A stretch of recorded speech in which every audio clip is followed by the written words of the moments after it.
What's up, guys? It's Boom from Appalachian Tactical, and today bringing you guys a quick video, on my current chest rig that I've been running since, I'd say mid last year. It is the Onward Research Recce Rig, so let's get into it.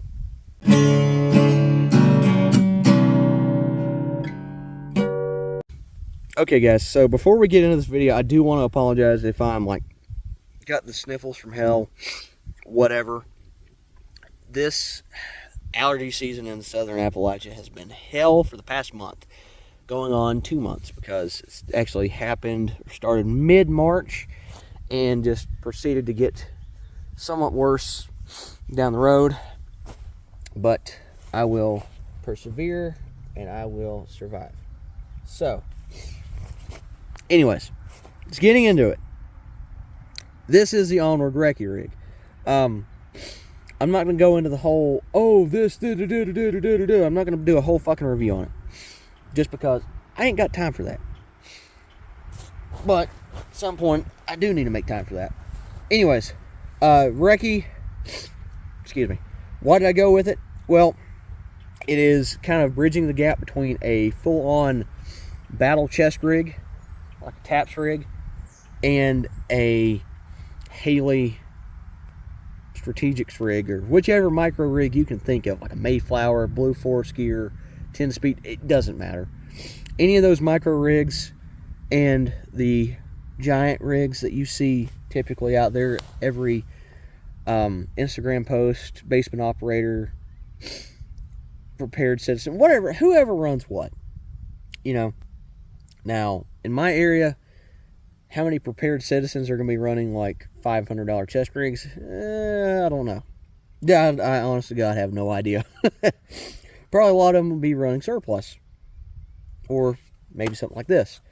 The reason why I went with a Onward Recce, well, for the most part, they are cost effective in terms of what you get. Now, they are not the cheapest rig on the market. You don't want cheap Chinese bullshit.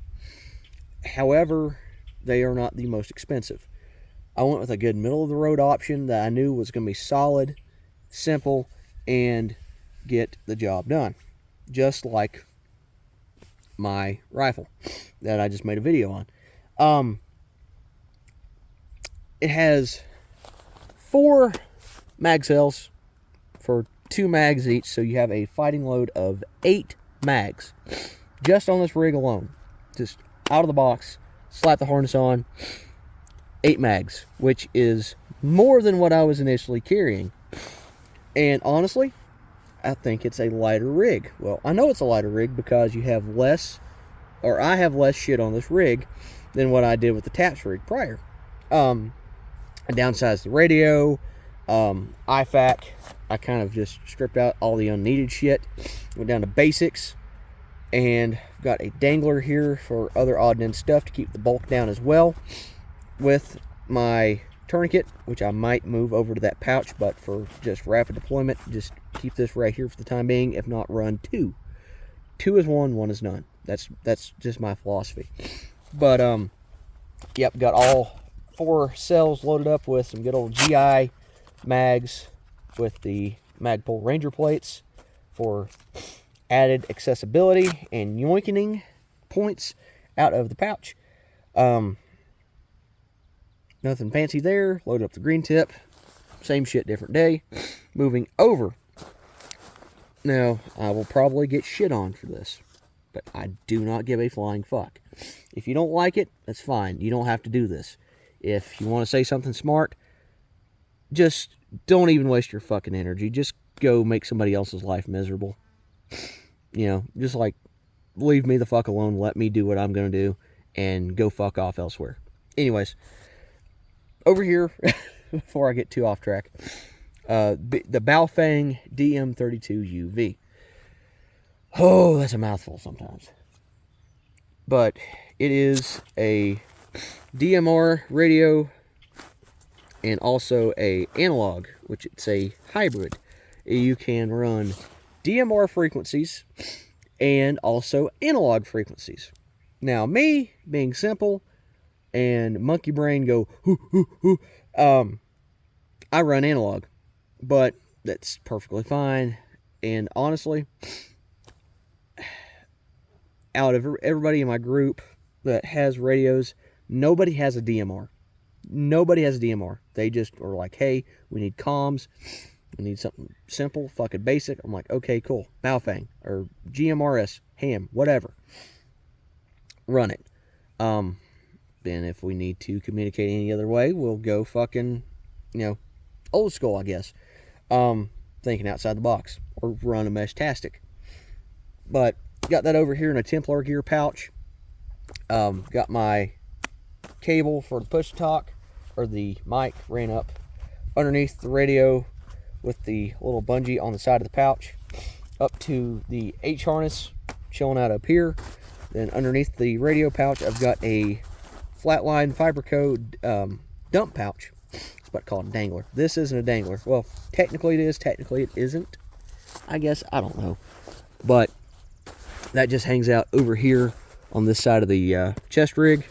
It does kind of want to be a little funky sometimes because it's not, to me, it's not really, it wasn't intended for a chest rig, but I made it work for a chest rig, if that makes sense. They don't have any dedicated specifics on what this is supposed to go on to, as long as it is a MOLLE compatible system. MOLLE compatible. It works. Moving on, we've got the SIMP pouch from Onward Research as well. I have a ton of odd and end random shit in here. Allen wrenches, cleaning wipe or lube wipe, SIG, lens cloth, earplugs, cleaning tool, another Allen wrench, a Holosun tool for, I guess, if I needed to, adjust the windage on the prism, or adjust the zero, another cleaning swab. Did I say another cleaning swab? How many of these do I fucking have in here? Just one. Okay. Those are rookie numbers. Need to bump it up. And then, oh, no, I do have two of them. Two of these in here. I have a paint key, or paint can opener. The reason why, well, simple. If you have a stuck casing in the chamber of your rifle, and you are in the middle of some deep shit, and you need to get out of that deep shit as quick as possible, you grab your paint key, you jam it in there into the chamber, that's what she said, and hook the little hook part of the key onto the rim of the brass, yank it out, getting that out of the way, then rack another round in and get back in the fight. Simple as simple does. Good, great. On the outside here, I've got a chem light. Why? Because it's a fucking chem light. You can't go wrong. Is that thing broken? No, it's not good. I feel like when I throw my shit around, it would be broken at this point. I'd be fucking glowing at night. But that just chills out right there. I could probably honestly put another one up here, but for now, nah. I do have my cat tourniquet running right here. And as I mentioned before, I will probably get another one at some point and put over here in this far pouch on the IFAK and run it that way. So, just in case, you always have to have some sort of contingency plan for anything, really. That could happen. So, one tourniquet, yeah, that's great, but what if you get shot in multiple limbs? You can only put a tourniquet on in one place. So, one. Of course, some people like to run 4 or 5. And the 5th one I still haven't figured out. Because you got 4 appendages. You got your arms and your legs. Where the fuck would you put the 5th one? Not around your head like those dipshits in Wisconsin, but for those who know, who know. But, anyways, that just chills out there. Over here to the IFAK. This is a pouch I picked up from ODGG Surplus, which is PNW Gorilla's website for surplus. Where these were from kind kind of hard to say. They are American made for the most part, but there's no NSN number on the inside of these pouches, and there's no brand on these. So these could be overrun for Tactical Tailor or Gray Ghost, according to what the website said, but that's that. Nice feature about this pouch, it has this little leash inside of here, or a little pull tab, so if you need to in a hurry, just yank all your shit out and get it done. Got a hyphen chest seal, some quick clot gauze,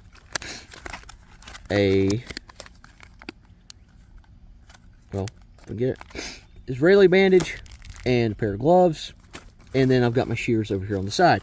Now, is this kind of lacking in the items department for an IFAK? To me, yes. I feel like I could at least double up on the gauze, be it the dressings or the quick clot or seal-locks, and possibly get multiple hyphens, either 2 hyphen chest seals, or yeah, I'll probably do a couple of hyphens in here just to be safe, and add some other goodies that will keep the bleeding down. So that all resides in this pouch like so up top, and we'll just stick that back down. And yeah, it's kind of a mismatched kit, but it works for me, and that's my story, and I'm sticking to it, guys. So there you have it. Hope you enjoyed. This has probably been one of my shortest videos on a piece of equipment or gear. Oh, also, before I forget, do not forget gloves. These are just a pair of mechanics gloves, nothing fancy. I might get some pigs down the road to replace these, because these are getting kind of ratty. They are getting pretty ratty. But so I've used these at the range, oh god, I don't even know how many times. Yeah, like this right here. See it's shit's just fucking peeling off. But they're comfy. That's all that matters. Keeps my hands protected. So yeah, guys, anyways, hope you enjoyed. Like, comment, subscribe. This has been Boom from Appalachian Tactical. Stay frosty.